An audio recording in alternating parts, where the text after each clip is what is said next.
Baburao Baburao Baburao Baburao Baburao Baburao. Hello. हा मंत्री sir. नमस्ते sir. बोलो. हा सर, मी ऍडमिशन संदर्भात फोन केला होता. कुठे ऍडमिशन? आपल्या स्कूलमध्ये मला ऍडमिशन घ्यायचंय, म्हणजे मुलासाठी. रामविलास साहेब जे आहेत ना, त्यांनी नंबर दिला. तुमचे मित्र आहेत ना ते? रामविलास?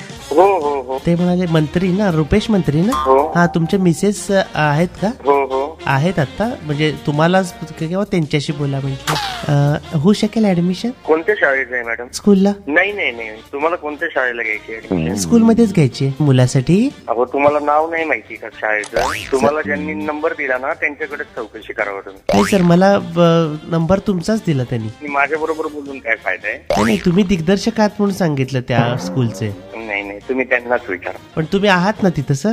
हो, मी इथेच आहे. काही करायला लागेल मग प्रोसिजर ऍडमिशन साठी घ्यायला लागेल तर काय करावं? ऍडमिशन कशी घेतात सर? हा, म्हणजे येऊन भेटू का तुम्हाला? काय करावं लागेल? मला भेटून काय कराल? मी काय त्या शाळेत होती. तुम्ही नंबर माझा घेतला ना, त्यांना शाळेचा पत्ता विचारावा. नाही सर, शाळा माहितीये मला, पण मला जरा ऍडमिशन सर्व जरा प्रॉब्लेम्स आहेत म्हणून विचारायसाठी फोन केलाय तुम्हाला सर. अहो, पण मी काय तो शाळेत नाहीये. नाही, तुम्ही त्याचे दिग्दर्शक आहात असं सांगितलं. दिग्दर्शक? शाळेला दिग्दर्शक असतो का? हा, मग मला त्यांनी सांगितलं की तुम्ही डायरेक्टर आहात तिथं म्हणून. हॅलो. बाबूराव बाबूराव बाबूराव.